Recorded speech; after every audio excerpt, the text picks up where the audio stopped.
దేశం అంతటిలో రైతులకున్న అప్పులు 30 లక్షల కోట్ల రూపాయలైతే ఒక ఆంధ్రప్రదేశ్ రైతుల అప్పులే దాంట్లో 3,75,000 కోట్ల రూపాయలంట. అంటే 10% ఎక్కువ.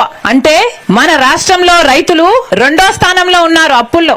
చంద్రబాబు గారు చెప్తారు మేము వ్యవసాయాన్ని లాభసాటిగా చేస్తారట. రైతులను అప్పుల్లో ముంచడమే మీరు వ్యవసాయాన్ని లాభసాటిగా చేయడమా? చంద్రబాబు గారు సమాధానం చెప్పాలి. అసలు చంద్రబాబు గారు అన్నదాత సుఖీభవ అని 20,000 రూపాయలు ప్రతి రైతుకు ఇస్తానన్నాడు. కానీ చంద్రబాబు గారు ఇస్తున్నారేమో 20,000లో 14,000 ఈయనిస్తాడు, 6,000 ఏమో పీఎం కిసాన్ కలిపి ఇస్తున్నాడు. కానీ మేనిఫెస్టోలో ఇది చెప్పలేదు. సూపర్ 6 లో చెప్పినప్పుడు మాత్రం 20,000 నేనే ఇస్తానన్నాడు చంద్రబాబు గారు. కానీ ఇవ్వటం లేదు. 93 లక్షల మంది రైతులు మన రాష్ట్రంలో ఉంటే చంద్రబాబు గారు ఇస్తున్నది కేవలం 47 లక్షల మందికి మాత్రమే. అది కూడా ఆ 14 లక్షలు కూడా ఇస్తున్నది కేవలం 47 లక్షలు, అంటే సగం మందికి మాత్రమే ఇస్తున్నారు. ఇక కౌలు రైతులకైతే మన రాష్ట్రంలో అసలు దిక్కే లేదు. ఎంత గోడు ఎంత ఏడ్చుకున్నా కూడా అసలు ఒక్కరు కూడా కౌలు రైతును పట్టించుకునే పరిస్థితే లేదు. రైతు కూడా పండించిన పంట ఎంత మంది రైతులు గిట్టుబాటు ధర రావటం లేదు అని ఏడుస్తున్నారు. కనీసం మద్దతు ధర ఉండి కూడా దాన్ని అమలు చేయరు. ఇక రైతు ఎలా బాగుపడాలి? రైతు ఎలా బతకాలి? ముష్టి 500 కోట్లు పెట్టాడు చంద్రబాబు గారు